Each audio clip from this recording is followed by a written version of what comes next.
10 ஆண்டு காலம் கடந்தும் இன்னும் ₹1 கூட போடப்படவில்லை அப்படின்னு ஒரு குற்றச்சாட்டை எதிர்க்கட்சிகள் வைக்கிறாங்க. அதுக்கான பதில் தான் நான் கேட்கிறேன். இந்த ஹிந்தி புரியாத மடையர்களுக்கு அது நேரடியான அர்த்தம் தெரியாதனால என்ன புரிஞ்சுக்கிறாங்கன்னா 15 லட்சம் ரூபா போடுறேன்னு சொன்னாரு, போடலை. அப்போ இதற்கு காரணம் இவர்கள் ஹிந்தி படிக்கவில்லை. பாமக உங்கள் பக்கம் வராங்களா? என்ன பேச்சுவார்த்தை தான் போயிட்டு இருக்கு? என்டிஏ கூட்டணியில் பாட்டாளி மக்கள் கட்சி தொடர்ந்து இருந்து கொண்டிருக்கிறார்கள். அவர்கள் எப்பொழுதுமே மறுக்கலை. 10 ஆண்டு காலமாக இந்த நாடு சீரழிந்து கொண்டிருக்கிறது, அதை மீட்க போகிறவர் ராகுல் காந்தி தான் அப்படின்னு முதலமைச்சர் சொல்லியிருக்காரு. அடிப்படை அறிவு கூட இல்லாதவர் திரு ராகுல் காந்தி அவர்கள். அவரை மீண்டும் தலைவராக்குவது என்பதை நாங்கள் வரவேற்கிறோம். ஏன்னா இப்படிப்பட்ட முட்டாள்கள் தலைவர்களாக இருந்தால்தான் இதே லாட்டரி பாஜகவுக்கும்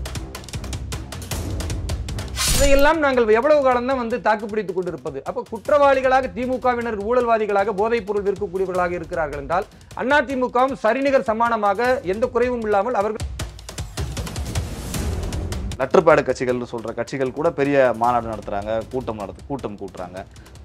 அது தன்னெழுச்சியா வந்தாங்களோ எப்படி வந்தாங்களோ. ஆனா இது மாதிரியான கூட்டங்களை அப்படியும் பார்க்க முடியுது. இதெல்லாம் வாக்காக பாஜகவுக்கு மாறும்னு நீங்க எதை வச்சு கணக்கிறீங்க?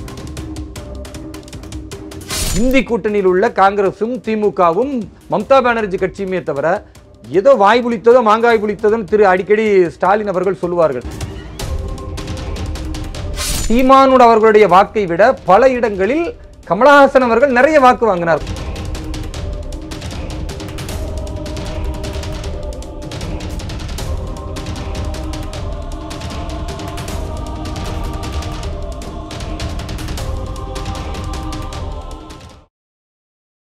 அக்கார்டு வாய்ஸ் நேயர்களுக்கு பிரபாகரனின் அன்பு வணக்கம். இன்றைய அரசியல் களம் நிகழ்ச்சியில் நம்மோட இணைந்திருக்கிறார் பாரதிய ஜனதா கட்சியினுடைய தேசிய சிறுபான்மை பிரிவு செயலாளர் திரு வேலூர் இப்ராஹிம் அவர்கள். வணக்கம்.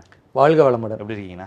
இறைவனர்களால் சிறப்பாக. பரபரப்பான அரசியல் சூழல், குறிப்பா தமிழகத்திற்கு இதோட 3வது முறைன்னு நினைக்கிறேன் எனக்கு தெரிஞ்சு பிரதமர் அவர்கள் இந்த தேர்தல் இந்த காலகட்டத்தில் வர்றது.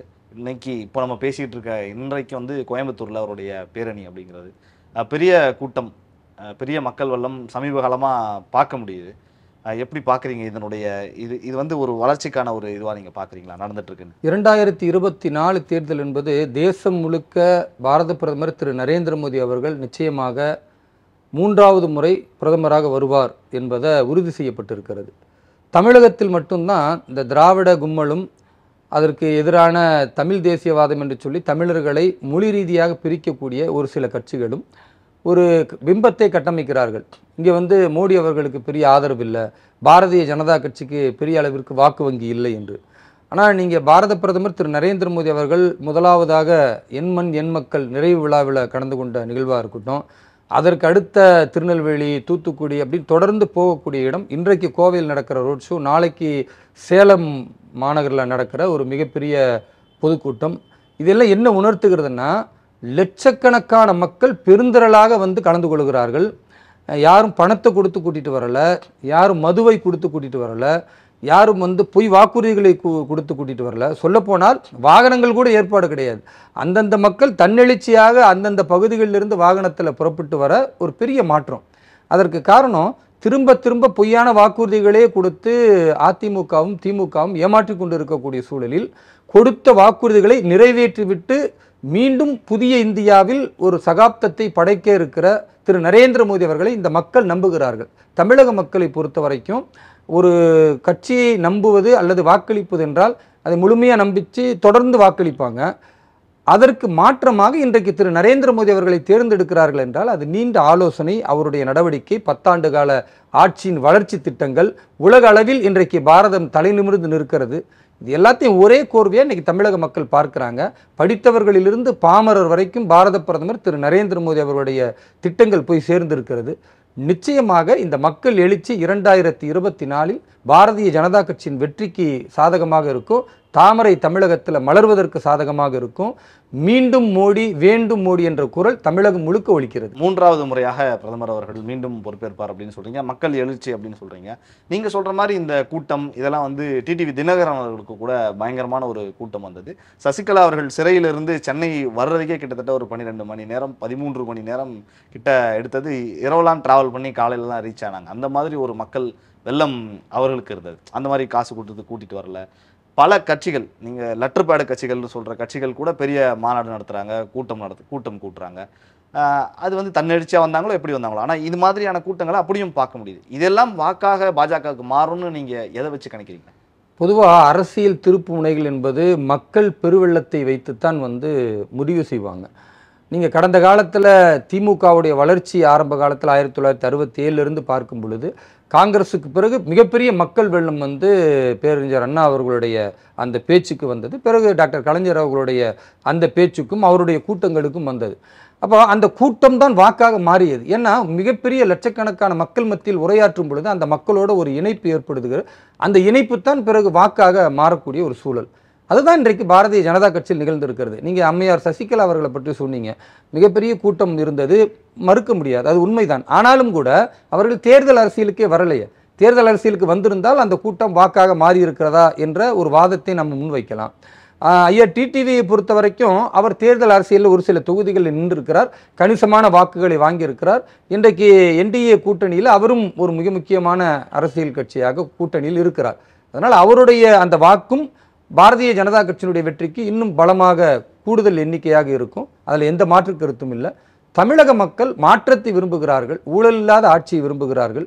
அதே போன்று சினிமா பிரபலங்களை வைத்துக்கொண்டு பல காலங்களில் ஒரு மோசடி பிரச்சாரம் நடந்துச்சு. இன்றைக்கி அதெல்லாம் இல்லை. இன்றைக்கி புள்ளி விவரங்களின் அடிப்படையில் பேசக்கூடிய எங்களுடைய மாநில தலைவர் திரு அண்ணாமலை அவர்களை ஒரு ரசிகராக மக்கள் ஏற்றுக்கொண்டு இருக்கிறார்கள், மக்களின் ஒருவனாக ஏற்றுக்கொண்டு இருக்கிறார்கள். அதனால் தேசம் முழுக்க திரு நரேந்திர மோடி அவர்களையும் மாநிலத்தில் திரு அண்ணாமலை அவர்களுடைய உழைப்பும் அது ரெண்டும் இணையும் பொழுது வெற்றி மிகப்பெரிய சதவீதத்தில் இருக்கும். குறிப்பாக பிரதமர் நரேந்திர மோடி அவர்கள் வந்து தேர்தல் வாக்குறுதிகளில் என்னெல்லாம் சொன்னாரோ அதெல்லாம் செஞ்சு காட்டியிருக்கார். அதை வச்சு தான் இப்போ வந்து வாக்கு கேட்குறாரு அப்படின்னு நீங்கள் சொல்கிறீங்க. அதில் குறிப்பிடத்தக்க விஷயம் வந்து பலமுறை பேசினது தான், 2 கோடிக்கும் மேற்பட்ட இளைஞர்களுக்கு வந்து வேலை வாய்ப்பு கொடுப்போம் அப்படின்னு சொன்னாங்க, கருப்பு பணத்தை எல்லாம் மீட்போம் அப்படின்னு சொன்னாங்க. இதை கடந்த தேர்தலையும் காங்கிரஸ் வந்து விமர்சனம் பண்ணாங்க. ஆனால் அதுக்கான சரியான விளக்கம் இன்னும் அது மக்களுக்கு வந்து சேரல இல்லையா? அந்த கேள்வி இன்னுமே அது அப்படியே தானே இருக்குது. அதுக்கு எப்படி வாக்காக மாறும்னு நினைக்கிறீங்க? கருப்பு பணத்தை மீட்பது என்றால் உங்களுடைய பணம் அத்தனையுமே வந்து நேரடியாக வங்கி கணக்கின் மூலமாக செலவு செய்யப்பட வேண்டும். அப்போ தான் கருப்பு பணம்னு ஒன்று இல்லாமல் போகும். கருப்பு பணம்னு ஒன்று தனியாக கிடையாது. அது வங்கி கணக்கில் காட்டப்படாமல் ரொக்கமாக இருக்கக்கூடிய நேரத்தில் அது நிறைய புழக்கத்தில் இருக்கும். பாரத பிரதமர் திரு நரேந்திர மோடி அவர்களுடைய மிக முக்கியமாக டிஜிட்டல் மணியாக கொண்டு வந்தார். எந்த அளவுக்குன்னா இன்றைக்கி ஒரு சாதாரண காய்கறி வாங்குவதிலிருந்து ஒரு கடையில் போய் நீங்கள் என்ன பொருள் வாங்குவதாக இருந்தாலும் நீங்கள் மொபைல் பேலேருந்து ஃபோன்பேலேருந்து அது என்ன மாற்றத்தை ஏற்படுத்துதுன்னா உங்களுடைய ஒவ்வொரு செலவுகளுமே நேரடியாக வங்கி ஜாயிண்ட் ஆகுதா? அப்ப அது கருப்பு பணம் வராதா? இல்ல அதை நம்ம மறுக்கல. நான் என்னுடைய நேரடியான கேள்வி என்னன்னா, நீங்க கருப்பு பணத்தை சுவிஸ் வங்கியில வச்சிருக்காங்க, அதை கொண்டு வந்து ஒவ்வொரு இந்திய குடிமகனுடைய அக்கௌண்ட்லயும் பணம் போடப்படும்ங்கிறத பேசியிருக்கார். அதனுடைய காட்சிகளும் இருக்குது இல்லையா? அதுக்கான பதில் 10 ஆண்டு காலம் கடந்தும் இன்னும் ₹1 கூட போடப்படவில்லை அப்படின்னு ஒரு குற்றச்சாட்டை எதிர்க்கட்சிகள் வைக்கிறாங்க. அதுக்கான பதில் தான் நான் கேட்கிறேன். கருப்பு பணத்தை பொறுத்தவரை இந்தியாவிலும் மிகப்பெரிய பணப்புழக்கம் இருக்கிறது. வெளிநாடுகளிலும் இங்கே இருக்கக்கூடிய காங்கிரஸ், திமுக உள்ளிட்ட கட்சிகள் மிகப்பெரிய அளவிற்கு வங்கிகளில் சேர்த்து வைத்திருக்கிறார்கள். அதையும் கொண்டு வருவோம் என்பது இரண்டுமே வாக்குறுதி தான். இதில் கருப்பு பணத்தை நீங்கள் வெளிநாடுகளிலிருந்து கொண்டு வரணும்னா பல நாடுகளிடத்தில் நமக்கென்று சில ஒப்பந்தங்கள் இல்லாமல் இருக்கிறது. இப்போ துபாய் போன்ற நாடுகளில் ஒப்பந்தம் இருக்கிறதுனா ஈஸியாக நம்ம கொண்டு வந்துடலாம். அதே போன்று நீங்கள் கனடா போன்ற நாடுகள்லையோ அல்லது சுவிஸ் போன்ற நாடுகள்லையோ இன்னும் பெரிய அளவுக்கு ஒப்பந்தம் இல்லை. அதற்கான முயற்சிகள் இருக்குது. இந்த முயற்சிகள் மிகப்பெரிய அளவிற்கு முன்னேறி கொண்டு இருக்கிறோம். கூடிய விரைவில் அதற்கான நடவடிக்கை எடுக்கும். ஆனால் நம்ம சொந்த மண்ணில் அதை களை எடுக்கணும். கருப்பு பணம் வந்து இல்லாமல் முற்றிலுமாக அளிக்கப்பட வேண்டும் என்றால் எல்லாம் வங்கி கணக்கில் கொண்டு போகணும். இன்றைக்கி நீங்கள் எதை தொட்டாலுமே கூட அது வங்கி கணக்கோடு உங்களுடைய இணைப்பு இருக்கும். ஒரு எந்த பொருள் வாங்குவதாக இருந்தாலும் நீங்கள் ரொக்கமாக கொடுத்து வாங்குகிற நிலை இருக்காது. அந்த அளவிற்கு இன்றைக்கி வந்ததுனால இன்றைக்கி எல்லோரும் வரி கட்டுவதில் நீங்கள் பாருங்கள், பாரதத்தில் முன்னால் இருந்தவர்களை விட வருமான வரி கட்டும் இன்றைய குடிமக்களுடைய நிலை உயர்ந்திருக்கிறது. இது புள்ளி விவரத்தினுடைய உண்மை. அப்போ கருப்பு பணம் என்பதை மெல்ல மெல்ல மக்களுடைய செலவுகளை நேரடியாக வங்கியின் மூலமாக செலவு செய்வதோடு சேர்த்தால் மட்டும்தான் அது சாத்தியம். அதை பாரத பிரதமர் திரு நரேந்திர மோடி அவர்கள் செய்திருக்கிறார். சமீபத்தில் நான் பார்த்தேன், திமுகவினர் என்ன செஞ்சாங்கன்னா, ஒரு சில வடைகளை கையில் வைத்துக்கொண்டு மோடி அவர்கள் வாயால் வடை சுடுகிறார், 15 லட்சம் ரூபாய் ஒவ்வொரு அக்கௌண்ட்டில் போடுறேன்னு சொன்னார், போடலை, மக்களை வந்து ஏமாற்றுகிறார் என்ற பிரச்சாரத்தை செய்கிறாங்க. உண்மையாகவே திமுகவினரை நினைத்து நான் வருத்தப்படுகிறேன். ஏன்னா திமுகவுடைய தலைவர் திரு ஸ்டாலின் அவர்களே அறியாமையில் இப்படி உளர்றதை பார்த்தோம். திரு உதயநிதி ஸ்டாலின் அவர்களும் இப்படி அறியாமையில் உளறுவதை பார்க்கிறோம். திமுகவுடைய அமைச்சர்களும் இப்படி உளறுவதை பார்க்குறோம். இவர்கள் யாருக்குமே ஹிந்தி தெரியாதுன்றதான் பெரிய பிரச்சனையே. ஹிந்தியில் பாரத பிரதமர் திரு நரேந்திர மோடி என்ன சொன்னார்னா, வெளிநாடுகளில் உள்ள பணத்தை கொண்டு வந்தால் இந்தியாவில் உள்ள ஒவ்வொரு குடிமக்களுக்கும் 15 லட்சம் ரூபாய் அவர்கள் வங்கியில் போட முடியும். அந்த அளவிற்கு கொள்ளையடித்து சேர்த்து வைத்திருக்கிறார்கள். அதை விரைவில் நாங்கள் கொண்டு வருவோம் சொன்னார். இந்த ஹிந்தி புரியாத மடையர்களுக்கு அது நேரடியான அர்த்தம் தெரியாதனால என்ன புரிஞ்சுக்கிறாங்கன்னா, 15 லட்சம் ரூபா போடுறேன்னு சொன்னார், போடலை. அப்போது இதற்கு காரணம் இவர்கள் ஹிந்தி படிக்கவில்லை, இவர்கள் ஹிந்தி படிக்கிற மக்களாக தமிழக மக்களையும் உருவாக்கலை. அதனால் இந்த வாயால் வட சுடுறது யாருன்னா திரு ஸ்டாலின் அவர்கள் தானே தவிர இங்கே யாரும் அது மாதிரி கிடையாது. ஹிந்தி புரிந்தவர்களுக்கு தெரியும் பாரத பிரதமர் என்ன சொன்னார், புரியாமல் இவர்கள் மடத்தனமாக என்ன செய்கிறார்கள் என்று. அதனால் இந்த மாதிரியான கேலிக்கூத்தான பிரச்சாரங்களை திமுக செய்யும் பொழுது நாங்கள் அறிவார்ந்த பிரச்சாரங்களை செய்கிறோம். அதனால் தாமரை இந்த முறை வெல்லும். நீங்கள் சொல்லுகிற அந்த வாக்குப்படியே, நீங்கள் சொல்கிற அந்த வரிகளின்படியே ஹிந்தி தெரியாமல் கூட இருக்கலாம், பட் நீங்கள் அதை சொல்கிறீங்க இல்லையா, இப்போ டிரான்ஸ்லேட் பண்ணி சொல்கிறீங்க. எவ்வளவு கூடிய விரைவில் அந்த பணத்தை நாங்கள் கொண்டு வந்தால் அது வந்து இந்த மக்களுக்கு 15 லட்சம் ரூபாய் போகும் அப்படின்னு சொல்கிறீங்க. அந்த கூடிய விரைவில்ங்கிற வார்த்தை சொல்லியே 10 ஆண்டுகள் ஆகுது. அந்த விரைவில்ங்கிறத நாங்கள் எப்போ எடுத்துக்கிறது? ஒரு அரசினுடைய போக்கு என்பது நம்ம நாட்டுக்குள்ளே ஒன்று நடக்கலைன்னா நீங்கள் கேட்குற கேள்வியில் நியாயம் இருக்குது. வேறு ஒரு நாடு அதற்கென்று தனியான சட்டங்கள் இருக்கிறது, அதற்கென்று சுதந்திர போக்கு இருக்கும் பொழுது, அந்த நாட்டுக்குன்னு சில இறையாண்மைகள் இருக்கும் பொழுது நீங்கள் நிறைய ப்ரெஷர் கொடுக்க முடியாது, மெல்ல மெல்ல செய்யணும். நான் ஆரம்பத்திலே உங்களுக்கு சொல்லியிருக்கிறேன், பாரத பிரதமர் திரு நரேந்திர மோடி அவர்களுடைய முதல் 5 ஆண்டுகள் ஆட்சி என்பது எல்லா நாடுகளுக்கும் தொடர்ந்து சுற்றுப்பயணம் செய்தார். அப்போது இங்கெல்லாம் காங்கிரஸ்லேருந்து திமுக வரைக்கும் கிண்டல் அடித்தாங்க. அவர் வந்து நம்ம நாட்டுக்கு ஜஸ்ட் விசிட் பண்ண வராத தவிர வெளிநாடுகளில் தான் அதிகமாக இருக்கிறார். ஆனால் வெளிநாட்டினுடைய தொடர்புகளை, ராஜாந்திர உறவுகளை, அந்த நாடுகளில் உள்ள முக்கிய விஷயங்களில் தன்னுடைய நாட்டின் பகிர்வுகளை அதிகமாக பலப்படுத்தி அந்த அன்பையும் நேசத்தையும் உறுதிப்படுத்தினதுனால தான் அடுத்த 5 ஆண்டுகளில் அவர் சொன்னால் உலகின் எந்த நாடுகளும் கேட்கும் என்ற நிலை மாறி இருக்கிறது. உக்ரைனுக்கும் ரஷ்யாவுக்கும் சண்டை நடக்கும் பொழுது ரஷ்யா பக்கம் கம்யூனிச நாடுகளும் உக்ரைன் பக்கம் யூரோப்பிய அமெரிக்க நாடுகளும் இருந்த பொழுது இந்த 2 தரப்பும் யார் சொன்னாலும் கேட்காது. ஆனால் பாரத பிரதமர் திரு நரேந்திர மோடி அவர்கள் ஒரே வாக்கில் 2 நாடுகளுடைய யுத்தத்தையும் நிறுத்திவிட்டு 2 நாட்களுக்குள்ள தன்னுடைய மக்களை காப்பாற்றுகிறார். அதில் பிற நாடுகளின் மக்களும் காப்பாற்றப்பட்டார்கள். இதுக்கு என்ன காரணம்னு நினைக்கிறீங்க? முதல் 5 ஆண்டு காலத்தினுடைய தொடர் முயற்சியின் வெற்றி. அதனால் இந்த கருப்பு பணத்தை வெளிநாடுகளில் பதுக்கி வைத்திருப்பதையும் நிச்சயமாக ஒழிப்போம், அதை கொண்டு வருவோம். அதற்கான ராஜாந்திர பல்வேறு உறவுகள் ரீதியான பேச்சுவார்த்தை நடந்து கொண்டிருக்கிறது. அது நடக்கும் பொழுது நிச்சயமாக பாரத பிரதமர் திரு நரேந்திர மோடி அவர்கள் சொன்னது போன்று பாரதத்தின் மக்கள் பயன்பெறுவார்கள். தேர்தல் பத்திரங்கள் குறித்தான சமீபத்திய பேச்சு அப்படிங்கிறது ரொம்ப அதிகமாக இருக்குது. அதில் குறிப்பாக இந்தியாவிலேயே பாஜகவுக்கு தான் அதிகமாக நன்கொடை தேர்தல் பத்திரங்கள் மூலமாக பெற்றிருக்கிறது அப்படிங்கிற புள்ளி விவரங்களும் நமக்கு கொடுக்கப்பட்டிருக்கிறது. ஒரு விஷயங்கள் பாகிஸ்தானை பார்த்தா எதிரி நாடு மாதிரி பார்க்குறீங்க. புல்வாமா தாக்குதலுக்கு அந்த 1 மாதங்கள், அந்த 1 மாதங்களுக்கு இடைவெளியில் பாகிஸ்தானிலிருந்து ஒரு நிறுவனத்திடமிருந்து உங்களுக்கு நிதி வாங்கியிருக்கிறீங்க, தேர்தல் பத்திரங்கள் மூலமாக பெறப்பட்டிருக்கிறது அப்படின்னு சொல்கிறாங்க. இந்த நிதி இதுவரைக்கும் இல்லாதப்போ நீங்கள் ஆட்சிக்கு வந்தப்போ இவ்வளவு அதிகமான நிதியை வாங்குறதுக்கு ஒரு டாக்டிக்ஸ் யூஸ் பண்ணியிருக்கீங்க. குறிப்பாக அதுக்கு இடி ஐடி ரைடு மூலமாக அதை பயன்படுத்தி பண்ணியிருக்கீங்கன்னு ஒரு குற்றச்சாட்டு வைக்கிறாங்க. காங்கிரஸ் அதை சொல்லியிருக்கு. அதை நீங்கள் எப்படி பார்க்குறீங்க? அந்த மாதிரி நடந்திருக்கா? தேர்தல் பத்திரங்கள் சம்பந்தமாக எதிர்க்கட்சிகள் கூறக்கூடிய குற்றச்சாட்டு என்பது நியாயமானதா அப்படின்னு நான் சொல்கிற வாதங்களை வைத்து நீங்கள் புரிந்து கொள்ள முடியும். முதலாவதாக பாரதிய ஜனதா கட்சிக்கு 6000 கோடி ரூபாய் வந்திருக்கிறது, இது அவர்கள் சொல்லுவது. அப்போ ஏறக்குறைய 48% அப்படின்னு இவங்க சொல்கிறாங்க. நான் என்ன கேட்குறேன்னா, பாரதிய ஜனதா கட்சி 28 மாநிலங்களில் இருக்கக்கூடிய ஒரு கட்சி, 8 யூனியன் டெரிட்டரியில் இருக்கக்கூடிய கட்சி, அதையெல்லாம் தாண்டி 18 மாநிலங்களில் ஆளக்கூடிய கட்சி. சரியா? இப்போது நீங்கள் இதை வகுத்து பார்த்தீங்கன்னா சராசரியாக ஒரு 5%லிருந்து 7% தான் அந்த ஒவ்வொரு மாநிலத்திற்கும் பிரித்து பார்த்தா கிடைக்கிற ஃபண்ட் இருக்கும். 6000 கோடி என்பது உங்களுக்கு பெருசாக தெரியலாம். 18 மாநிலங்களில் ஆளுகிற கட்சி, 28 மாநிலங்களில் ப்ளஸ் 8 யூனியன் பிரதேசங்களில் இருக்கக்கூடிய கட்சிக்கு இதை பகிர்ந்து பார்த்தால் இது ஒரு பெரிய தொகையே கிடையாது. சாதாரணமாக 100 கோடி, 150 கோடி, 200 கோடி இவ்வளவுக்குள்ளே தான் சுருக்க முடியும். ஆனால் ஒரே ஒரு மாநிலத்தில் இருக்கிற மேற்கு வங்கத்தின் திரிணாமுல் காங்கிரஸ், மம்தா பானர்ஜியினுடைய கட்சி, எவ்வளோ வாங்கியிருக்காங்க? 1350 கோடிகள் வாங்கியிருக்கிறாங்க. நீங்கள் அதை யோசிச்சு பாருங்கள். ஒரு மாநிலத்தில் உள்ள கட்சி 1350 கோடி அப்படின்னா 28 மாநிலங்கள் கணக்கு போடுங்க, எவ்வளோ வருது? 28,000 மடங்கு. அதே மாதிரி 8 யூனியன் பிரதேசங்கள் எங்க அவர்களுடைய ஆட்சி இருக்கு? ஒரு மாநிலத்தில் இருக்கிற ஆட்சிக்கு 1350 கோடி. சரி, 18 மாநிலங்களில் பிஜேபி இருக்குன்னா எவ்வளவு இருக்கணும் உங்களுக்கு? ஏறக்குறைய 20,000 கோடிக்கு இருக்கணும். ஏன் இல்லை? அப்போ யாரை மிரட்டி வாங்கினார் என்பது ஒண்ணு. ரெண்டாவது, அதே மாதிரி ஒடிசா 950 கோடிக்கு மேல வந்து வாங்கி இருக்கிறது பிஜு பட்நாயக் அவர்களுடைய அந்த கட்சி. அதே போன்று இங்க இருக்கக்கூடிய திமுக 656 கோடி ரூபாய்களை வாங்கியிருக்காங்க. தமிழகத்திலேயே அவங்க தான் முதலிடத்துல வந்திருக்காங்க. அதுல 509 கோடி மார்டின் நிறுவனத்துடைய அந்த லாட்டரி சீட்டின் மூலமா வரக்கூடிய பணத்தை இவர்கள் மிரட்டி வாங்கியிருக்கிறார்கள். நாங்க சொன்னா அதில் எப்படி இவர்கள் மறுக்க முடியும்?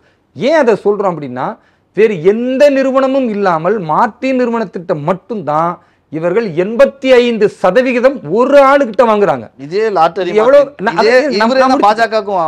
நான் என்ன கேட்கிறேன்னா, இந்த வாதத்தை அவர்கள் வைக்கிறாங்கல்ல, அப்ப அந்த வாதம் அவர்களுக்கும் பொருந்தும் நான் சொல்றேன். ஒரு குற்றச்சாட்டை நீங்கள் வைப்பதாக இருந்தால் உங்களுக்கு பொருந்தாம எனக்கு மட்டும் பொருந்தினால் அதுக்கு பேர் குற்றச்சாட்டு. உங்களுக்கும் அது பொருந்தும் எனக்கும் பொருந்தும், அது எப்படி குற்றச்சாட்டா இருக்கும் அப்படின்ற கேள்வி நீங்க பொருந்திக்கணும்.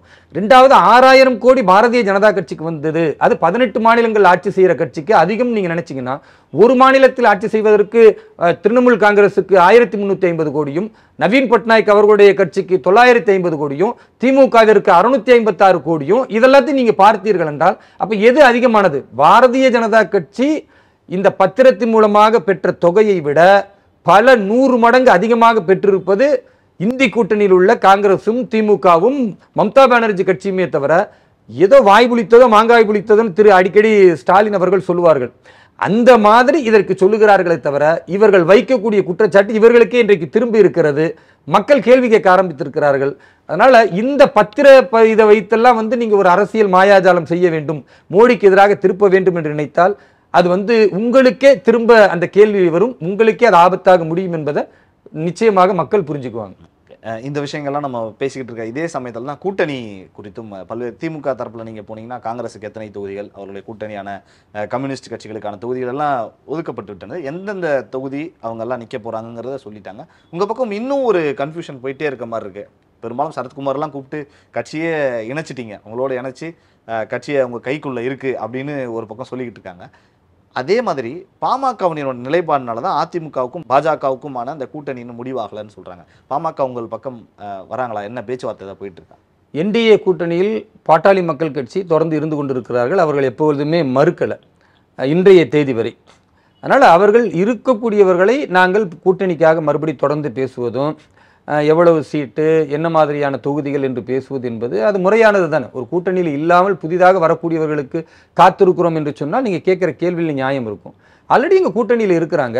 அது மட்டுமல்லாமல் ஐயா டிடிவி அவர்கள் புதிதாக இணைந்திருக்கிறார்கள். ஐயா வாசன் அவர்கள் இணைந்து மிகப்பெரிய அளவிற்கு இன்றைக்கு உத்வேகத்தை தந்திருக்கிறார்கள். அது மட்டுமல்லாமல் பல கட்சிகள் இன்றைக்கு இணைந்திருக்கிறது. இதில் வந்து பாமக ஆல்ரெடி இணைந்திருக்கிற கட்சி. அவர்கள் தொடருகிறார்களா இல்லையா, எங்களுடைய பேச்சுக்கும் அவர்களுடைய பேச்சுக்கும் வித்தியாசப்படுகிறதா இல்லை என்பதெல்லாம் இன்னைக்கும் நாளைக்கும் ஒரு 2 நாட்களுக்குள்ளே தெரிந்துவிடும். அதனால் புதிதாக ஒரு கட்சிக்கு நாங்கள் காத்திருக்கிறோம் என்று சொன்னால் அது பலவீனம் என்று சொல்லலாம். அப்படி பாரதிய ஜனதா கட்சி இன்றைக்கு பலவீனமாக இல்லை. எங்களுடைய தலைமையில் தான் கூட்டணி அமைத்திருக்கிறோம். தமிழகத்தில் மிகப்பெரிய அளவுக்கு வெற்றி வாய்ப்பு இருக்கிறது. பாமக வந்தால் அவர்கள் கூட்டணியில் இருக்கிறார்கள், வருகிறார்கள், வரவேற்கிறோம். அவர்கள் வராவிட்டால் அதை பற்றி எங்களுக்கு எந்த அக்கறையும் கிடையாது. ஏன்னா நாங்கள் மக்களோடு கூட்டணி வைத்திருக்கிறோம். மக்கள் நலத்திட்டங்களை பற்றி அறிந்திருக்கிறார்கள். பாரத பிரதமர் நிச்சயமாக மீண்டும் வருவார் என்பதை இது ஒரு உண்மை, தமிழக மக்கள் புரிந்திருக்கிறார்கள். இந்த கூட்டணி வெல்லும். அதில் பாமக இருக்கிறதா இல்லையா என்பது ஓரிரு தினங்களில் தெரிந்துவிடும். 10 ஆண்டு காலம் தொடர்ந்து ஆட்சியில் இருந்து கடைசி காலகட்டத்தில் திடீர்னு பெட்ரோல் விலை குறைப்பு, சிஏஏ சட்டம் அவசரமாக அமுல்படுத்தப்படுகிறது, அயோத்தி கோவில் இந்த கடந்த 2 மாதங்களுக்குள்ள பல விஷயங்கள் நீங்கள் தொடர்ந்து தேர்தல் அறிக்கையில் சொன்னதை கொஞ்சம் அவசரமாக பண்ணுறீங்களோ, தேர்தல் வரப்போகுதுங்கிற மாதிரியான ஒரு பிம்பம் வந்து தோணுது இல்லையா பார்க்குறப்பவே? என்ன இது தேர்தல் வரப்போகுது, இந்த சமயத்தில் இந்த விஷயங்கள்லாம் உடனடியாக பண்ணுறதுங்கிறது இது எப்படி நம்ம பார்க்குறது? இது தேர்தலுக்காக கொண்டு வந்தது அல்ல என்பதற்கு நான் உங்களுக்கு புரிய வைக்கிறேன். கடந்த ஆண்டும் அதற்கு முந்தைய ஆண்டுமே கூட பெட்ரோல் டீசல் விலை குறைக்கப்பட்டிருக்கிறது. அப்போ பாராளுமன்ற தேர்தல்லாம் கிடையாது. நீங்கள் பார்த்தீங்கன்னா பெட்ரோலுக்கு முதலாக 7 ரூபாயும் டீசலுக்கு 10 ரூபாயும் குறைக்கப்பட்டது. அதற்கப்புறம் பெட்ரோலுக்கும் டீசலுக்கும் வந்து 8 ரூபாய் 9 ரூபாய் அளவு குறைக்கப்பட்டது. இப்பொழுது 2 ரூபாய் குறைக்கப்பட்டிருக்கிறது. இந்த 3 ஆண்டுகளில் மட்டும் நீங்கள் பார்த்தால் பெட்ரோலுக்கு மட்டுமே 15 ரூபாய் குறைக்கப்பட்டிருக்கிறது, டீசலுக்கு 18 ரூபாய் குறைக்கப்பட்டிருக்கிறது. தேர்தலுக்காக இல்லை, தொடர்ந்து 3 ஆண்டுகளாக உலக அளவில் பெட்ரோலும் டீசலும் மிகப்பெரிய அளவிற்கு கச்சா எண்ணெயினுடைய விலையேற்றம் எல்லா நாடுகளும் விலையை உயர்த்தி வைக்கும் பொழுது கொஞ்சம் கொஞ்சமாக குறைத்து கொண்டிருக்கிற அரசு பாரத பிரதமர் திரு நரேந்திர மோடி அவர்களுடைய அரசு. ஆனால் திரு ஸ்டாலின் அவர்கள் என்ன வாக்குறுதி அளித்தார்னா, டீசலுக்கு நான் 4 ரூபாய் குறைப்பேன் என்று தேர்தல் அறிக்கையில் சொன்னார், பிரச்சாரத்தில் சொன்னார். ஒற்றை ரூபாயாவது குறைச்சாரா? அப்போ இவருக்கு என்ன யோகியதை இருக்கு பேசுறதுக்கு? தேர்தல் வருவது என்பதற்காக பிரதமர் குறைக்கிறார் அப்படின்னு இவர் சொல்கிறார் என்றால் அது உண்மைன்னு கூட வச்சுக்கோ, ஒரு வாதத்திற்காக. அப்படி இல்லை என்பதை நான் சொல்லியிருக்கிறேன். இங்க தேர்தல் அரசியலை வைத்தாவது இவர் அந்த 4 ரூபாய் டீசலுக்காக குறைச்சாரா? இல்லை, குறைக்கல. அப்போ யார் உண்மையை சொல்லுகிறார், யார் பொய்யை சொல்லி ஏமாற்றுகிறார் என்பது தமிழக மக்களுக்கு புரியும். தேர்தலுக்காக திட்டங்களை அறிவிக்கக்கூடிய கட்சி அல்ல பாஜக. எங்களுடைய திட்டங்கள் தொலைநோக்கானது. விக்சித் பாரத் என்று சொல்லக்கூடிய வளர்ச்சி மிகு இந்தியாவை உருவாக்குவதற்கு 2047 சுதந்திர இந்தியாவின் 100வது ஆண்டை கொண்டாடும் பொழுது இந்த பாரதம் எப்படி இருக்க வேண்டும் என்பதை திரு நரேந்திர மோடி அவர்கள் இன்றைய தினத்தில் பேசுகிறார். அதுதான் எதிர்கால இந்தியாவினுடைய உன்னதமான வளர்ச்சிக்கு உதவும் என்று சொல்கிறார். 2047 வரைக்கும் திரு நரேந்திர மோடி அவர்கள் இருப்பாரா பிரதமரா? நிச்சயமா இருக்க மாட்டார். ஆனால் இந்த நாடு முன்னேற வேண்டும் என்றால் இன்றைக்கு திட்டத்தை வகுக்க வேண்டும், தொலைநோக்கு திட்டமாக இருக்க வேண்டும். அற்ப திட்டங்களை அதிரடியாக அறிவித்து மக்களுடைய ஆதாயங்களை பெற வேண்டும் என்பது அல்ல பாரத பிரதமரின் நோக்கம். வெகு தொலைவான திட்டம், அது நாட்டின் வளர்ச்சிக்கும் மக்களின் வளர்ச்சிக்கும் இந்த தேசத்தின் பாதுகாக்கும் உகந்ததாக இருக்க வேண்டும். அந்த அடிப்படையில் தான் நாங்கள் கொண்டு போறோம். இந்த அனைத்தையுமே இன்றைக்கு மக்கள் புரிந்திருப்பதனால பாரத பிரதமரை மீண்டும் எங்களுக்கு வேண்டும் எங்களுக்கு சொல்லக்கூடிய நிலை இருக்கிறது. எதிர்காலத்திலையும் அதுதான் நடக்க போகுது. 10 ஆண்டு காலமாக இந்த நாடு சீரழிந்து கொண்டிருக்கிறது, அதை மீட்க போகிறவர் ராகுல் காந்தி தான் அப்படின்னு முதலமைச்சர் சொல்லியிருக்காரு. வருத்தத்திற்குரிய விஷயம் என்னன்னா, ஐயா ஸ்டாலின் அவர்களுக்கு யார் எழுதி தருகிறார்களோ அவர்களை இவர் சரி பண்ணணும் என்பதுதான் என்னுடைய எதிர்பார்ப்பு. எந்த நிதர்சனமோ அதை பற்றி அவருக்கு பேச தெரியல பாருங்க. திரு ராகுல் காந்தி அவர்கள் இந்த இந்தி கூட்டணியை எந்த அளவுக்கு ஒருமுகப்படுத்தி இருக்கிறான்னு பார்த்தீங்கன்னா, அவர் கூடத்தான் திரு நிதிஷ்குமார் அவர்கள் இருந்தார். அவர் தான் இந்தி கூட்டணியே கட்டமைத்தவர். அவரை இவர் சரியாக கையாளாத காரணம் எப்படி அணுகணும்னு தெரியல. அதனால இந்தி கூட்டணியிலிருந்து முதலில் உடைத்து விட்டு நிதிஷ்குமார் அவர்கள் எங்களோடு இணைந்து இன்றைக்கு பாரதிய ஜனதா கட்சியினுடைய கூட்டணியோடு பீகாரில் ஆட்சி அமைத்திருக்கிறார். முதல் தோல்வி. 2வது மிகப்பெரிய கூட்டணின்னு சொன்னால் அடுத்த மமதா தலைமையில் இருக்கக்கூடிய கூட்டணி. ஒரு சீட்டு கூட மேற்கு வங்கத்தில் நாங்கள் தரமாட்டோம்னு சொல்லி மிகப்பெரிய அளவிற்கு அவருடைய முகத்தில் கரியை பூசி இருக்கிறார்கள். இதுலேயும் திரு ராகுல் காந்தி தோல்வியுற்று இருக்கிறார். இந்தி கூட்டணியை அவர் கட்டமைக்க முடியல. அதே போன்று நீங்கள் பார்த்தீங்கன்னா காஷ்மீரில் ஃபரூக் அப்துல்லாவாக இருக்கட்டும், உமர் அப்துல்லாவாக இருக்கட்டும், இவர்கள் எல்லாம் என்ன சொல்லியிருக்கிறாங்கன்னா, 4 இடங்களிலும் நாங்கள் தான் போட்டியிடுவோம், ஒரு சீட்டு கூட காங்கிரஸுக்கு தரமாட்டோம். ஆனால் அவர்கள் இந்தி கூட்டணியில் இருக்கிறாங்க, கை பிடிச்சி தூக்குவதற்கு தயாராக இருக்கிறாங்க. இதுக்கு பேர் கூட்டணியா? கூட்டணினா உங்களுக்கும் எனக்கும் ஒரு கொள்கை உடன்பாடு இருக்கணும், அதுவும் கிடையாது. உங்களுக்கும் எனக்கும் ஷீட் ஷேரிங் என்ற உடன்பாடு இருக்கணும், அதுவும் கிடையாது. என்ன கூட்டணி?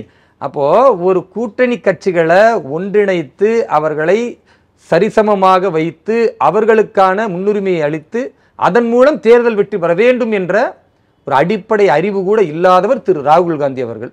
அவரை மீண்டும் தலைவராக்குவது என்பதை நாங்கள் வரவேற்கிறோம். ஏன்னா இப்படிப்பட்ட முட்டாள்கள் தலைவர்களாக இருந்தால்தான் மக்கள் சரியான முடிவெடுப்பார்கள், திரு நரேந்திர மோடி அவர்களை தேர்ந்தெடுப்பார். அந்த மாதிரி வார்த்தைகள்லாம் நீங்க ஒரு தலைவரை பயன்படுத்துறது சரியான எனக்கு தெரியல. நீங்க பாரத பிரதமர் திரு நரேந்திர மோடி அவர்களை மிக இழிவாக அவர் பேசியிருக்கிற வார்த்தையெல்லாம் நீங்க மறந்துட்டு முட்டாள் திரு ராகுல் காந்தியை சொல்றத நீங்க எப்படி கவலைப்படுறீங்கன்னு எனக்கு புரியல. அதாவது எவ்வளவு நம்ம நிகழ்வுல நம்ம அதை சொல்ல, நான் ஊடகத்திற்கு தானே பேசிக்கிட்டு இருக்கிறேன், அவர் ஊடகத்துக்கு தானே சொன்னாரு. திரு நரேந்திர மோடி அவர்களை என்னவெல்லாம் சொல்லி இழிவுபடுத்தினார், அந்த வார்த்தையை கூட எங்களால் சொல்ல முடியாது. நீங்க ஊடகத்துல அவர் பேசியதை பார்க்கலாம். அப்ப அவ்வளவு இழிவுபடுத்தக்கூடிய அவர் உண்மையாகவே தனக்கு கீழ் உள்ள கட்சிகளை அல்லது தன் கூட்டணியில் உள்ள கட்சிகளை சரியாக செயல்படுத்த தெரியாமல் அவர் பேச்சின் மூலமாகவும் நடவடிக்கையின் மூலமாகவும் ஒரு முட்டாளை போன்று நடந்து கொண்டிருக்கிறார். அதனால ராகுல் காந்தி அவர்களை நான் முட்டாள் என்று சொல்லுவது இதில் பெரிய தவறு ஒன்றும் கிடையாது. இது நாகரீகமான பேச்சு தான். நீங்க எப்படி ராகுல் காந்தி அவரை குறிப்பிட்டு சொல்றீங்களோ அதே மாதிரி தமிழகத்தில் அண்ணாமலை அவர்களை குறிப்பிட்டு சொல்றாங்க. நீங்க சொன்ன அதே வார்த்தையை குறிப்பிட்டு அதிமுகவோடு எடப்பாடியோடு, குறிப்பா எடப்பாடி பழனிசாமி அவர்களோடு ஒரு இணக்கமான சூழலை கையாண்டிருக்க வேண்டும் அதுதான் ஒரு சாமர்த்தியமாக செஞ்சுருக்கணும். ஆனால் அவர் வந்து நீங்கள் சொன்ன வார்த்தை எப்படி ராகுல் காந்தி சொன்னீங்களோ அதே மாதிரி தான் இன்னைக்கு அந்த எடப்பாடி பழனிசாமி அவர்களை கைவிட்டு விட்டார். அவர் பிரிஞ்சு போகிறதுக்கு அண்ணாமலை தான் முக்கியமான காரணம். அது ஒரு ராங் டிசிஷன் அப்படின்னு பல ஜேர்னலிஸ்ட்டுங்க வந்து பேசிக்கிட்டு இருக்காங்க. அதை எப்படி பார்க்குறீங்க? நீங்கள் நன்றாக புரியணும். திரு ராகுல் காந்தி அவர்களை முட்டாள்தனமாக செயல்படுகிறார் என்று நான் சொன்னதற்கு காரணம், அவர் கூட்டணியை சரியாக ஒருங்கிணைக்கல, தன்னோடு இருந்தவர்களும் பிரிந்து சென்று விட்டார்கள். கூட்டணியில் இருக்கக்கூடியவர்களோடு ஒரே ஒரு தொகுதி கூட தொகுதி பங்கீடு அவரால் செய்ய முடியல. அவருடைய பிரச்சாரம் கேலி குண்டலாக ஆகியிருக்கிறது. அது இல்லாமல் அவருடைய கூட்டணி தலைவர்களே அவரை மதிக்காம அவருக்கு எதிராக விமர்சனம் பேசுகிறார்கள். இதனால் அவர் முட்டாள்தனமாக செயல்படுகிறார் அப்படின்னு நான் சொன்னதுக்கும் திரு அண்ணாமலை அவர்களை மற்றவர்கள் விமர்சிப்பதற்கும் வித்தியாசம் இருக்கு. எங்களுடைய மாநில தலைவர் திரு அண்ணாமலை அவர்கள் மிக தெளிவாக சொல்லியிருக்கிறார், சட்டமன்றம் என்று வரும்பொழுது இங்குள்ள பெரும்பான்மை வாக்கு வங்கி வைத்திருக்கிற கட்சிகளோடு அவர்கள் லீடில் பாரதிய ஜனதா கட்சி இணைந்தால் அதில் ஒரு நியாயம் இருக்கும். நடக்கிறது பாராளுமன்ற தேர்தல், என்டிஏ அலையன்ஸில் பிஜேபி தான் வந்து முடிவெடுக்கக்கூடிய மனநிலையில் இருக்கு. அவர்கள் தான் பெரும்பாலான வாக்கு விகிதத்தை வைத்திருக்கிறார்கள் பொழுது அதன் அடிப்படையில் ஒன்று கூட வேண்டும். அதில் அதிமுக இணைய வேண்டும் என்றுதான் எங்களுடைய கடந்த காலத்தினுடைய நிலை இருந்தது. இன்னைக்கும் அதுதான் இருக்கிறது. நாங்கள் வந்து யாருக்கு கீழே போக தயாரில்லை. ஏன்னா நடக்கிறது பாராளுமன்ற தேர்தல் ஒன்று. இரண்டாவது, நீங்க பார்த்தீர்கள் என்றால் எத்தனை காலம்தான் நாங்கள் வந்து குனிந்து கொண்டே பயணிக்க முடியும்? அப்படி பயணிக்க வேண்டிய அவசியம் கிடையாது. இன்னைக்கு பாரதிய ஜனதா கட்சி வளர்ந்து இருக்கிறது, மக்களை நாங்கள் சந்தித்திருக்கிறோம். அதை தாண்டி எங்களுக்கு தொடர்ந்து வைக்கக்கூடிய கேள்வி, திமுக ஊழல் என்று நீங்கள் தொடர்ந்து சொல்லிக் கொண்டு இருக்கிறீர்கள். அதிமுகவிலும் அது இருக்கிறதா இல்லையா? அதிமுகவில் குட்கா பிரச்சனை இருந்து இன்னைக்கு திமுக போதையில எந்த அளவிற்கு மிதமிஞ்சு போய் வருமானத்தை ஈட்டுகிறார்களோ, அதிமுக எடப்பாடி அவர்களுடைய ஆட்சியிலுமே குட்கா விற்பனையில பெரிய அளவிற்கு சம்பந்தப்பட்டு அது மிகப்பெரிய வழக்குகளாக இன்னைக்கு நீதிமன்றத்தில் நிலுவையில் இருக்கிறத பார்க்கிறோம். அதே மாதிரி அதிமுகவுடைய ஆட்சியில் ஐயா எடப்பாடி அவர்களுடைய உறவினர்களுக்கு நிறைய கோடிக்கணக்கான டெண்டர்கள் கொடுக்கப்பட்டு அது மிகப்பெரிய அளவுக்கு வழக்குகளாக வந்ததும் மக்களிடத்தில் பேசப்பட்டதும் இருக்கு. இப்ப இதையெல்லாம் நாங்கள் எவ்வளவு காலம் தான் வந்து தாக்குப்பிடித்துக் கொண்டிருப்பது? அப்ப குற்றவாளிகளாக திமுகவினர் ஊழல்வாதிகளாக போதைப் பொருள் விற்கக்கூடியவர்களாக இருக்கிறார்கள் என்றால் அதிமுகவும் சரிநிகர் சமானமாக எந்த குறைவும் இல்லாமல் அவர்களும் அதே செயலில் இருந்தால் நிச்சயமாக தமிழக மக்கள் மாற்றத்தை விரும்பும் பொழுது அது ஊழலற்ற பிரதமர் திரு நரேந்திர மோடி தலைமையிலான அரசாக அமைய வேண்டும், அது தமிழகத்தில் மலர வேண்டும் என்று நினைக்கும் பொழுது அப்ப அதற்கு நாங்கள் முன்னெடுப்பாக எங்களுடைய தலைவர் உறுதியான முடிவு எடுத்திருக்கிறார். அந்த முடிவு நிச்சயமாக 2024 தேர்தலில் வெற்றியாக பிரதிபலிக்கும். எங்கள் தலைமையில் கூட்டணி இன்றைக்கு சேர்ந்திருக்கிறார்கள். கூட்டணி பலம் என்பது இன்னும் சிறப்பாக இருக்கிறது. சொல்லப்போனால் பாரதிய ஜனதா கட்சியின் தலைமையில் மெகா கூட்டணியாக இருக்கிறது. இந்த கூட்டணி திமுகவை எதிர்த்து நின்று வெல்லும், அதற்கான ஆற்றல் எங்களிடத்தில் இருக்கிறது. நாம் தமிழர் கட்சியினுடைய சின்னம், விவசாய சின்னம் முடக்கப்பட்டதற்கு பின்னால் அண்ணாமலை இருக்கிறார், பாஜக இருக்கிறது அப்படின்னு நேரடியாகவே சீமான் அவர்கள் பல பேட்டிகளில் செய்தியாளர் சந்திப்பில் குற்றம் சாட்டுகிறார். எடப்பாடியை வந்து எச்சரிச்சிருக்கார், எனக்கு எப்படி நடந்ததோ அதே மாதிரி அதிமுகவுக்கும் எடப்பாடி பழனிசாமி அண்ணன் அவர்களுக்கும் நடக்க வாய்ப்பு இருக்கு, நம்ம வந்து ரொம்ப ஜாக்கிரதையா இருக்கணும் அப்படின்னு சொல்லியிருக்காரு. உண்மையிலேயே இதுக்கு பின்னாடி பாஜக இருக்கா சார்? திரு சீமான் அவர்கள் அவருடைய அந்த கரும்பு விவசாயி சின்னத்திற்காக பேசக்கூடிய பேச்சில் எவ்வித நியாயமும் இல்லை என்பது தமிழக மக்களுக்கே தெரியும். முதலாவது பதியக்கூடியவர்களுக்கு முதலாவதாக சின்னம் வழங்கப்படும் என்ற ஒரு அடிப்படை இருக்கிறது. இது ஒரு அரசியல் கட்சி நடத்துகிற அவருக்கு தெரிந்திருக்கணும். அவர் ஏன் வந்து தாமதப்படுத்தினார் என்பது முதலாவது கேள்வி. இரண்டாவதாக, அவர் எப்பொழுது பார்த்தாலும் திரு அண்ணாமலை அவர்களையும் திரு மோடி அவர்களையும் குறிப்பிடுகிறார். அவர் இன்னும் கூடுதலாக சேர்த்துக்கலாம். ரஷ்யாவுடைய அதிபர் விளாடிமிர் புதின் அவர்களை சேர்த்துக்கொள்ளலாம், அமெரிக்க அதிபர் ஜோ பைடன் அவர்களை சேர்த்துக்கொள்ளலாம். ஏன்னா அவர் சர்வதேச அரசியலை பேசக்கூடியவர், அதாவது கம்யூனிஸ்ட் ஸ்டாலினை எல்லாம் முன்னிறுத்தி பேசக்கூடியவர். அதனால் அவர் பரபரப்புக்கு யாரை வேண்டுமானாலும் சேர்த்துக்கொள்ளலாம். அவர் வாதத்தில் நியாயம் இல்லை, அது முதலில் ஒன்று. இரண்டாவது என்ன பார்க்கணும்னா, திரு எடப்பாடி பழனிசாமிக்கும் அது ஏற்படும் அப்படின்னா எடப்பாடி பழனிசாமி அவர்களும் அதே தவறை செய்தால் அது அவருக்கு ஏற்படும். ஏன்னா தேர்தல் கமிஷனை பொறுத்த வரைக்கும் இப்படித்தான் அணுக வேண்டும், இப்படித்தான் பதிவு செய்ய வேண்டும் என்ற ஒரு முறை இருக்கிறது. முறை தவறி யார் நடந்தாலும் அவர்களுக்கு ஏமாற்றம் மிஞ்சும், அவர்களுக்கு சின்னம் கிடைக்காமல் போகும். இது இயல்பான ஒன்று. எடப்பாடி பழனிசாமி அவர்களுக்கு யாருக்காக இருந்தாலும் எலெக்ஷன் கமிஷன் வச்சிருக்கிற ரூலை மதிக்காம நீங்கள் தாமதப்படுத்தினாலோ அல்லது அந்த ரூலை பிரேக் பண்ண நீங்க நினைத்தாலோ உங்களுக்காக எலெக்ஷன் கமிஷன் இறங்கி வராது, உங்களுக்காக சட்ட சீர்திருத்தங்களை மேற்கொள்ளாது. இது அனைவருக்கும் சமமானது என்று தேர்தல் கமிஷன் சொல்லும் பொழுது அதை ஏன் நீங்க வந்து புரிந்து கொள்ள மறுக்கிறீர்கள்? அதனால திரு சீமான் அவர்கள் சுய அறிவோடு பேச வேண்டும். தேர்தல் அரசியலுக்காக விமர்சிப்பது என்பதில் ஒரு நியாயம் இருக்க வேண்டும் என்று நான் விரும்புகிறேன். தமிழகத்தில் திமுகவினுடைய கூட்டணியில் கமலஹாசன் அவர்கள், நீங்க ஆரம்ப காலகட்டத்தில் ஆரம்பத்தில் சொன்ன மாதிரி பெரிய மக்கள் வெள்ளம்ங்கிற மாதிரி கமலுக்கு ஒரு பெரிய மக்கள் எழுச்சி இருந்தது. எல்லா தொகுதிகளிலையும் கூட போட்டியிட்டார். பெரிய பெரிய ஐஏஎஸ் ஐபிஎஸ் அதிகாரிகள் கூட அவருடைய கட்சியில் நின்னாங்க. ஆனால் இன்னைக்கு வந்து அவர் ஒரு இடத்தில் கூட போட்டி போடாமல் ராஜ்யசபா சீட்டு ஒன்று மட்டும் அவங்களுக்கு ஒதுக்கப்படும் அப்படின்னு சொல்லி அவர் ஒரு சைலண்டா பிரச்சாரம் மட்டும் திமுகவுக்கு செய்வேன் அப்படின்னு சொல்லியிருக்காரு. அதை எப்படி பாக்குறீங்க நீங்க? ஒரு சீட்டு கமலஹாசனாக இன்றைக்கு மாறி இருக்கிறார். மிகப்பெரிய கலைஞன். தமிழகத்தினுடைய நடிப்பு துறையில் நிறைய நடிகர்கள் முன்மாதிரியாக அவரை சொல்லுவாங்க. ஆனால் அரசியலில் அவர் பூஜ்யமாகி போனதும் ஒரு சீட்டுக்காக தன்னுடைய இமேஜை பறிகொடுத்ததை நினைக்கும் போது வருத்தமாக இருக்கிறது. உதயநிதி ஸ்டாலின் அவர்கள் என்ன சொல்றாருன்னா 28 பைசா நரேந்திர மோடின்னு சொல்றாரு. அவர் பல்லாயிரம் கோடிகளை இந்த தமிழகத்துக்கு தந்திருக்கிறார் என்பதை இவருடைய பேச்சினால் அல்லது இந்த ஒரு செங்கலை எடுத்து ஏமாற்று வேலை செய்து மக்களை எப்படி மூளைச்சலவை செய்தாரோ அப்படி இந்த முறை செய்யலாம்னு நினைச்சார்னா அவர் பூஜ்ஜியத்தை அடைவார். அது மாதிரி கமலஹாசன் அவர்கள் நீங்க சொன்ன வாதத்தில் நியாயம் இருந்துச்சு. அலையலையாக மக்கள் கூட்டம் அவர் கட்சி ஆரம்பிக்கும் பொழுது வந்ததுன்னா அவர் என்ன சொன்னார்? டார்ச் லைட்டை காட்டி இந்த திமுகவை நாம் ஒழித்து கட்ட வேண்டும், இந்த வாரிசு அரசியலை நாம் ஒழித்து கட்ட வேண்டும், ஊழல்வாதிகளான இந்த திராவிடர் கட்சிகளை நாம் அடியோடு தமிழகத்திலிருந்து வேறு இருக்க வேண்டும் அப்படிலாம் சொல்லும் பொழுது மாற்றத்தை எதிர்பார்த்த மக்கள் கண்டிப்பா அவர் பின்னால நின்றாங்க. அதுல மாற்று கருத்தே இல்லை. ஒரு குறிப்பிட்ட சதவீத வாக்குகளை அவர் வாங்கினார். சொல்ல போனால் சீமானோட அவர்களுடைய வாக்கை விட பல இடங்களில் கமலஹாசன் அவர்கள் நிறைய வாக்கு வாங்கினார், கோவை உட்பட. கூடுதலாக யாருக்காக வாக்களிச்சாங்க? திரு கமலஹாசன் அவர்களுடைய கொள்கைக்காக. அவர் என்ன கொள்கையை வைத்திருந்தார்? வாரிசு அரசியலுக்கு எதிராக நான் நிற்கிறேன், ஊழலுக்கு எதிராக நான் நிற்கிறேன், குடும்ப அரசியலை எதிர்த்து நான் நிற்கிறேன், ஊழல் செய்யாமல் நானும் என்னுடைய கட்சியினரும் இருப்போம் என்ற உறுதி சொல்லுகிறேன் சொன்னாங்க. நல்ல வார்த்தை. இதை மக்கள் எதிர்பார்த்தாங்க, நின்றார்கள். ஆனால் இவர் எதையெல்லாம் சொன்னாரோ இவர் தேர்தலில் தொடர்ந்து வெற்றி பெற முடியாமல் போனதற்கும் மக்கள் இவருடைய சொல்லுக்கும் செயலுக்கும் உள்ள வித்தியாசத்தை பார்த்து ஆதரவை பின்வாங்கிய பிறகு திமுக சர்வகதி என்று சொல்லி அங்கு போய் சரணடைகிறார். ஒரு சீட்டுக்காக சரணடைகிறார். அது கூட பாருங்க, இவர் தேர்தல் அரசியலில் நின்று வென்று காட்டியிருந்தால் கூட இவர் கொண்ட கொள்கையில் ஏதோ கொஞ்சமாவது இருக்கிறான்னு சொல்லலாம். அவருக்கே அவருடைய கொள்கையில் நம்பிக்கை இல்லை, மக்கள் மீது அவருக்கு நம்பிக்கை இல்லை.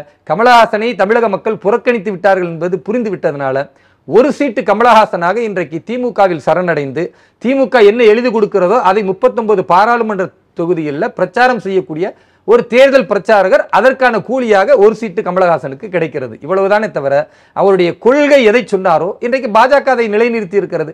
கடந்த காலத்தில் நாங்கள் எதை சொன்னோமோ அதை இன்னைக்கும் சொல்றோம். எங்களை பொறுத்தவரை குடும்ப அரசியல் இல்லை, எங்களை பொறுத்தவரை ஊழலுக்கு எதிரானவர்களாக இருக்கிறோம், எங்களை பொறுத்தவரை மக்களிடத்தில் வெளிப்படைத்தன்மை இருக்கிறது, சொன்னதை செய்கிறோம். அது மட்டுமல்லாமல் நடிகர்களை வைத்து நம்பக்கூடிய திமுகவிற்கு நிச்சயமாக நாங்கள் புரிய வைப்போம். இது தேசப்பட்டுள்ளவர்களுக்கான பூமி, ஆன்மீக பூமி, அறிவார்ந்த பூமி. இந்த முறை தாமரைக்கு நிச்சயமாக மக்கள் வாக்களிப்பார்கள். கமலஹாசனுடைய இந்த முடிவு என்பது எள்ளி நகையாடக்கூடிய அளவிற்கு சென்றிருக்கிறது.